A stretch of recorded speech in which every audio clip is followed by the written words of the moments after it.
Ben ritrovati, tante e diverse le notizie all'interno del nostro TG. Cominciamo con i titoli.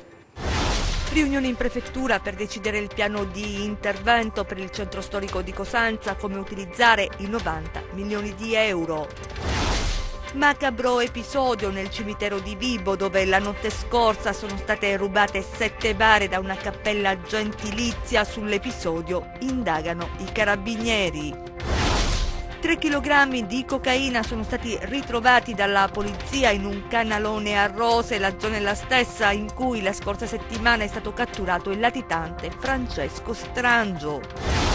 Rinvio a giudizio per il sindaco di Reggio Calabria Giuseppe Falcomatà, prima udienza il 18 aprile, il primo cittadino accusato di abuso d'ufficio è falso. Sono poco più di 2000 i lavoratori calabresi che hanno fatto domanda per utilizzare la misura quota 100 per lasciare il lavoro.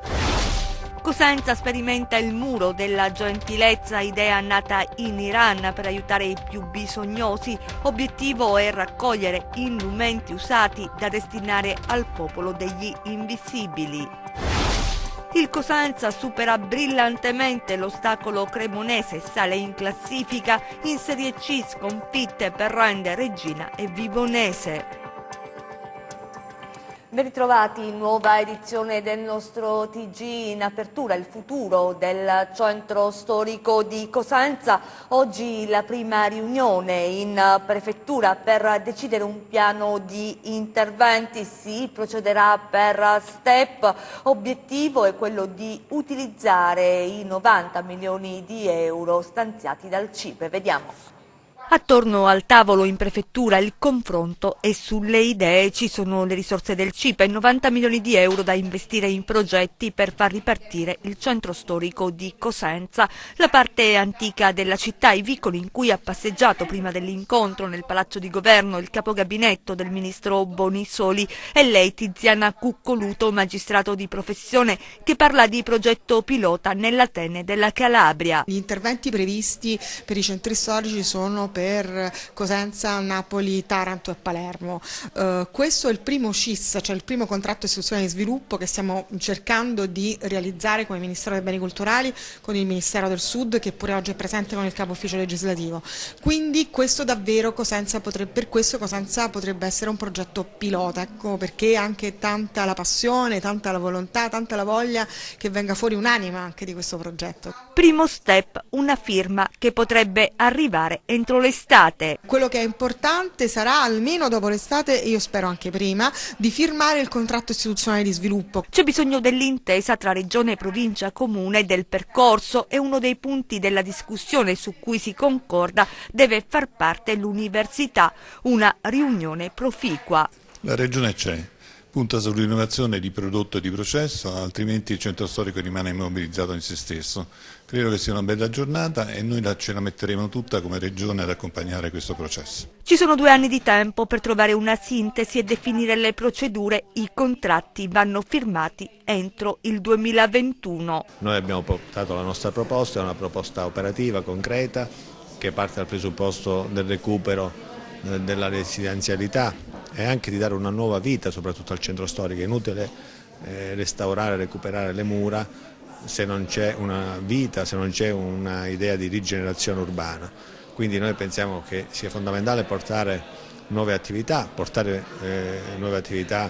con studenti universitari, con giovani coppie che vengano a vivere nel centro storico. E noi abbiamo il dovere di non perdere più tempo, lavorare sull'idea progetto. Secondo me un'idea importante è quella di ragionare insieme anche all'Università della Calabria per capire come portiamo anche attività culturali legate all'Università del Centro Storico. A vigilare sulla legalità sarà la prefettura. Tutto deve essere filtrato, non ci deve essere posto assolutamente al malaffare e noi vigileremo e lavoreremo attivamente per questo. Restiamo a Cosenza, torniamo sulla vicenda che riguarda Viale Parco perché c'è un nuovo capitolo. Dopo la decisione assunta dal TAR nelle scorse settimane, il Consiglio di Stato oggi ha accolto la richiesta presentata dal Comune di Cosenza, sospendendo l'ordinanza emessa dal Tribunale amministrativo regionale di Catanzaro. Dunque i lavori di realizzazione del Parco Benessere potranno riprendere. Vediamo. È sempre più simile ad un percorso ad ostacoli la realizzazione del Parco del Benessere della metropolitana leggera, una vicenda ricca di colpi di scena, l'ultimo oggi con la decisione del Consiglio di Stato che con un provvedimento d'urgenza sospende l'efficacia dell'ordinanza resa dal TAR Calabria sui lavori di Viale Parco, accogliendo la richiesta presentata dall'avvocato Benedetto Carratelli per conto del Comune di Cosenza. Dunque l'organo di giustizia amministrativa blocca di fatto il decreto emesso poche settimane fa dal Tribunale amministrativo regionale di Catanzaro nel giudizio promosso da Milena Gabriele SRL, società che gestisce un impianto di rifornimento su Viale Parco che lamentava il calo di clientela a seguito dei lavori per la realizzazione delle opere del Parco Benessere e metrotranvia. I lavori dunque riprenderanno, anche se il provvedimento emesso oggi ha effetti provvisori fino al 14 marzo prossimo, giorno in cui dovrà essere discussa l'istanza cautelare nel contraddittorio fra le parti. Il cantiere dunque si rimetterà in moto per proseguire i lavori che rientrano nell'accordo in programma sottoscritto fra Regione Calabria, Comune di Cosenza, Comune di Rende e Provincia di Cosenza, in attesa di un'ulteriore decisione che sarà presa fra una ventina di giorni. E adesso la nostra attesa pagina politica con riferimento, partiamo proprio con questo, ai lavoratori calabresi che hanno fatto domanda per utilizzare la cosiddetta quota 100, sono più di 2000 nella nostra regione, vediamo.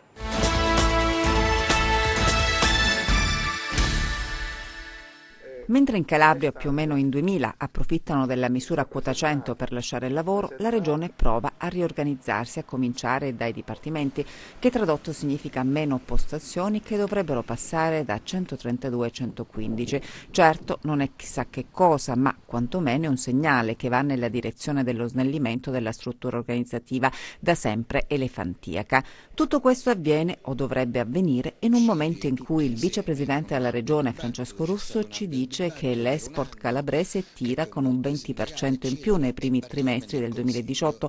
Sul tavolo della politica invece tiene banco la scelta dei candidati a sindaco nella città di Vibo. Qui non è ben chiaro chi sta con chi e non si escludono colpi a sorpresa, tanto è vero che il consigliere Mirabello, fiutato il pericolo per il suo PD, lancia un messaggio chiaro: se qualcuno del Partito Democratico dovesse candidarsi con altre liste, non espressione del partito, sarà messo alla porta. Sul fronte delle manovre elettorali con vista sulla cittadella si rafforza l'asse Lega e Fratelli d'Italia. Le due formazioni politiche si strizzano l'occhio a vicenda. In questa direzione lavorano da un po' di tempo Wanda Ferro ed Ernesto Rapani, unitamente agli altri componenti del partito della Meloni. Non si esclude nei prossimi giorni un incontro a Roma, proprio tra Salvini e Meloni. Forza Italia è avvisata. Intanto a Rende prosegue in maniera sotterranea l'operazione di contatto tra forze fino a ieri avversarie, ma che trovano oggi motivo per nuove possibili alleanze, anche se al momento non vi è nulla di concreto, ma solo ipotesi e qualche passaggio che può sembrare un po' da fantapolitica.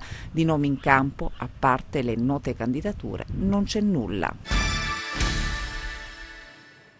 A Reggio Calabria per il rinvio a giudizio del sindaco Giuseppe Falcomatà, prima udienza il prossimo 18 aprile.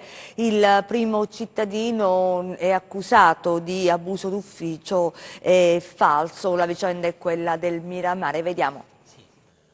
Rinviato a giudizio per abuso d'ufficio e falso, il sindaco di Reggio Calabria Giuseppe Falcomatà lo ha deciso il giudice per le udienze preliminari Giovanna Sergi, accogliendo la richiesta del procuratore aggiunto Gerardo Dominiani e del pubblico ministero Walter Ignazitto. In tribunale il 18 aprile compariranno per gli stessi reati gli assessori Giovanni Muraca, Giuseppe Marino e Saverio Angelone, gli ex assessori Patrizia Nardi e Agata Quattrone, l'ex dirigente del comune Maria Luisa Spanò e la segretaria generale dell'ente Giovanna Acquaviva. L'ex assessore ai lavori pubblici Angela Marcianò ha scelto il rito abbreviato. L'inchiesta è nata dopo una delibera del comune che assegnava temporaneamente la gestione dell'ex albergo Miramare all'imprenditore Paolo Zagarella, intento poi non realizzato. In dibattimento, ha detto Falcomatà, avremo modo di verificare quanto di buono e di legittimo abbiamo prodotto.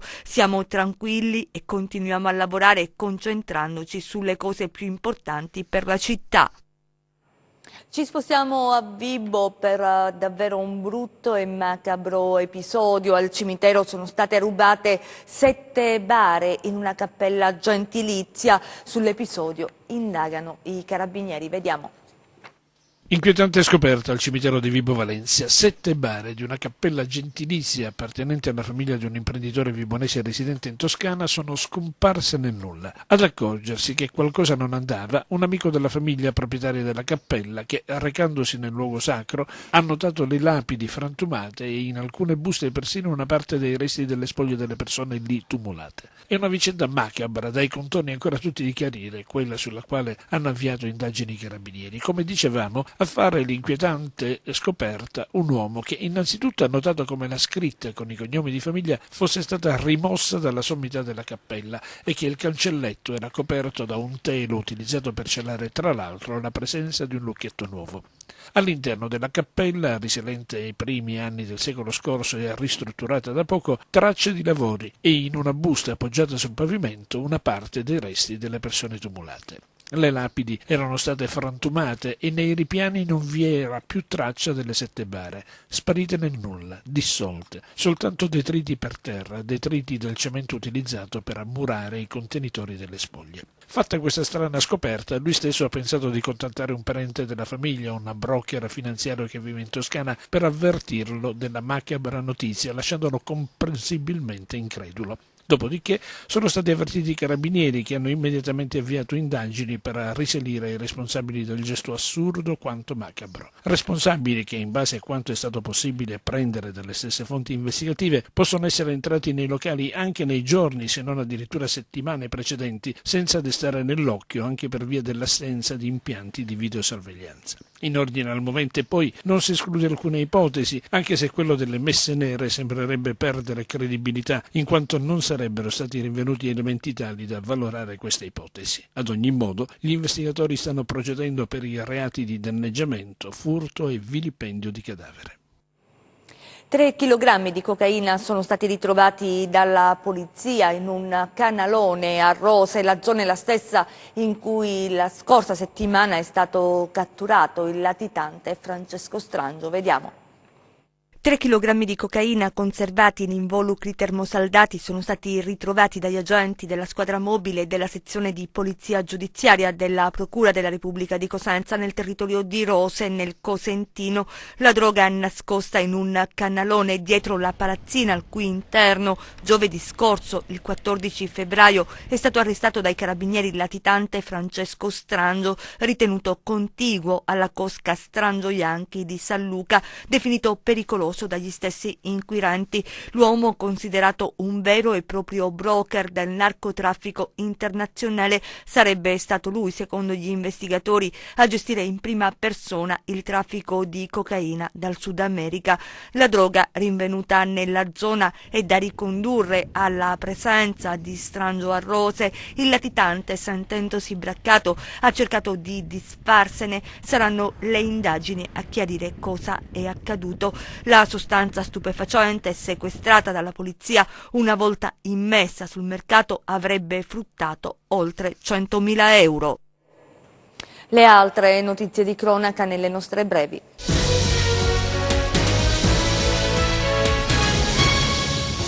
Hanno lasciato oggi il ghetto per trasferirsi in cassa della regione a Isola Caporizzuto, Maierato e Reggio Calabria gli altri 35 migranti che abitavano nella baraccopoli di San Ferdinando. Vanno ad aggiungersi ai 26 già partiti fra sabato e domenica. Intanto nella baraccopoli la situazione è tranquilla dopo il rogo che nella notte fra venerdì e sabato ha provocato la morte di Moussa Ba, 29enne senegalese.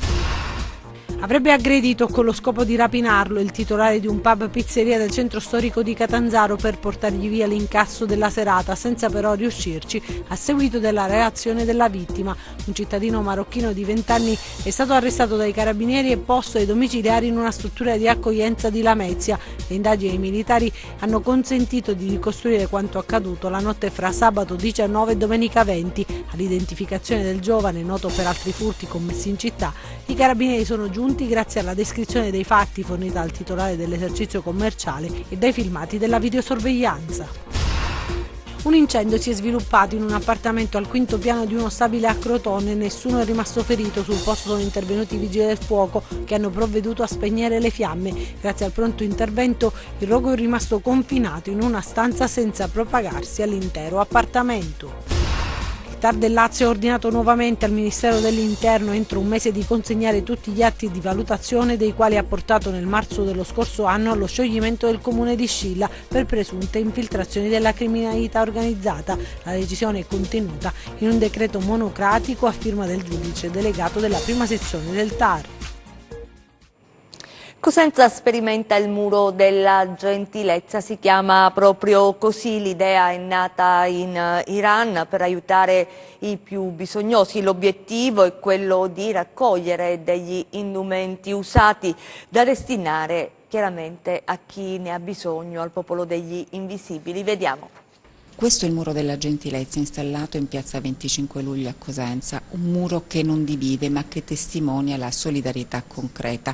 La gentilezza diventa così realtà e chiunque possieda giacche, vestiti, maglioni o altro può appenderli e metterli a disposizione di chi ne ha bisogno, non solo clochard ma anche famiglie italiane e non in difficoltà. Il progetto nasce in Iran, è stato poi esportato in tutto il mondo. L'iniziativa è stata accolta anche dall'assessorato alle attività produttive ed economiche del Comune di Cosenza, che ha fatto installare questo prefabbricato dove, vedete, sono già tanti gli indumenti lasciati a disposizione di chi ne ha bisogno.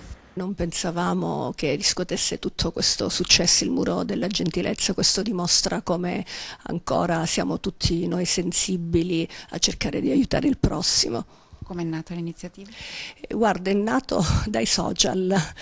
Questa ragazza, Simona Caruso, mi ha proposto in privato questo muro della gentilezza che aveva letto, insomma, girando un po' su internet, e ho accolto subito la proposta mettendo a disposizione questa casetta, dando il suolo. Chiaramente il sindaco è stato felice di questa iniziativa ed è la prima in Calabria. Ad Aprigliano, dove è stato inaugurato il palazzetto dello sport, vediamo. Ad Aprigliano, dopo un lungo e tormentato iter durato circa 30 anni, è stato inaugurato il Palazzetto dello Sport. Il progetto, approvato alla fine degli anni '80 dopo un decorso difficile e travagliato e numerosi intoppi burocratici e di procedure, finalmente ha visto la luce con la realizzazione di un'opera di grande valenza per tutta la comunità. Abbiamo voluto fortemente questa struttura che è bella per un paese, perché appunto si può utilizzare tutto l'anno, perché completa un po' un discorso che abbiamo fatto su scuola e strutture sportive. Questa è il fiore all'occhiello, però abbiamo pensato anche, per esempio un'altra operazione Vico, a mettere un manterboso su un campetto, a riaprire alla frazione San Nicola la struttura sportiva che c'era. Partirà in marzo una tribuna coperta per il campo più importante. C'è un progetto organico che parte proprio dalle scuole, dalle esigenze. Io sono un medico, ho fatto l'ortopedico per tanti anni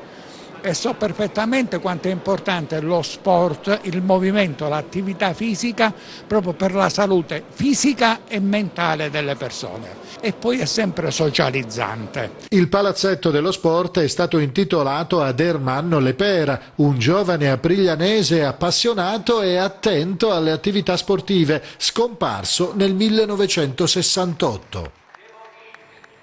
La pagina sportiva, il Cosenza supera brillantemente l'ostacolo cremonese e sale in classifica. In Serie C invece c'è stato un tris di sconfitte per Rende, Regina e Vibonese. Vediamo. Neanche il tempo di gioire per un successo pesantissimo. che il Cosenza deve fare i conti con la sfortuna, anzi, più che altro, deve contarsi, perché la sfida con la Cremonese ha lasciato strascichi da bollettino di guerra. Gli infortuni di Angelo Corsi, Riccardo Hill e Carlo Sembaro e il rosso a Baez privano il tecnico Braglia di elementi importanti in vista di un trittico di gare ravvicinate, fondamentale per la corsa salvezza. Un peccato dover giocoforza modificare gli equilibri assestati in queste ultime giornate, che salvo per la trasferta di Livorno, hanno regalato punti ed emozioni.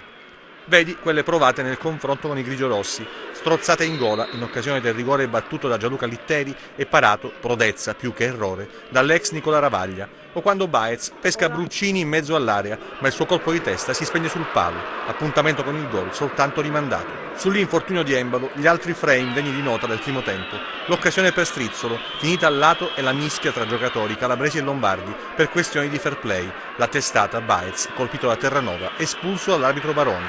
Nella ripresa il gol di Sciaudone al terzo centro in 4 gare, sul calcio di punizione di Baez, tra tante teste e la sua che gira in rete il pallone del vantaggio.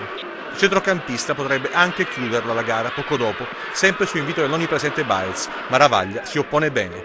Partita in discesa, non proprio, la spinta di Mogos su Baez è evidente, ma il direttore di gara la vede al contrario. C'è il rosso anche per l'incredulo uruguaiano e la Cremonese prende coraggio e sfiora il pareggio. Perina neutralizza il tentativo di Renzetti. Il finale però è tutto rossoblù. Vermacu di testa colpisce il palo interno. Ravaglia anche stavolta è graziato. L'estremo difensore si destreggia bene anche sulla conclusione di Sciaudone servito da Litteri, che nella stessa azione costringe Rondanini al fallo di mano. Sul dischetto stavolta va Bruccini, che non dà scampo. Raddoppio e partita. La classifica è bella e da oggi si pensa a Perugia. Una vittoria, un pareggio e una sconfitta. In ordine cronologico, risultati ottenuti dalla Regina da quando Massimo Drago si è seduto in panchina. Andamento contrario alle aspettative e nel confronto con la Virtus Francavilla un passo indietro nella capacità di costruire gioco, con l'alibi di un terreno non perfetto. Attaccanti imprecisi e gara poco spettacolare. 1-0-0 mancato soltanto per il calcio di rigore concesso a 7 minuti dal termine e trasformato da Sarao per il successo della formazione di Trocini. Battuta d'arresto anche per la Vibonese, che si è un po' smarrita per strada dopo aver raggiunto la zona playoff grazie a una serie di risultati utili e prestazioni brillanti. A Lentini ieri la formazione di Orlandi ha incassato una sconfitta pesante. Al 35esimo la rete del vantaggio siciliano siglata da Marano, nella ripresa il raddoppio di Miracoli sul calcio di rigore. Segnali di ripresa da Rende, che a Bisceglie ha offerto una prestazione migliore rispetto alle ultime uscite, ma non è stato premiato dal risultato. Biancorossi in vantaggio con Actis Goretta in avvio di secondo tempo. Il pareggio dei padroni di casa è arrivato soltanto 2 minuti più tardi. Al quinto minuto di recupero la beffa dal fallo laterale di Giron, l'occasione per Risolo che riesce a battere Borsellini regalando i 3 punti ai pugliesi.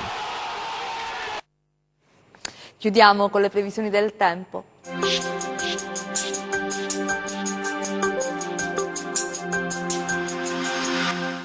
Una vasta area di alta pressione garantisce bel tempo su gran parte dell'Europa centrale ed anche nelle prossime ore la situazione non subirà variazioni. Domani soleggiato su tutta la regione, salvo qualche nube bassa sul versante tirrenico. Temperatura stazionaria o lievemente sopra la media. Passiamo al comportamento di mari e venti. Domani mari calmi con venti deboli, di direzione variabile. Prima di salutarci vi ricordo il nostro sito web www.meteoincalabria.it e la nostra pagina Facebook Meteo in Calabria. È tutto, ci fermiamo qui, grazie per essere stati con noi, grazie a regia Michele Cava, in messa in onda Giuseppe Costanzo, noi vi auguriamo un buon proseguimento.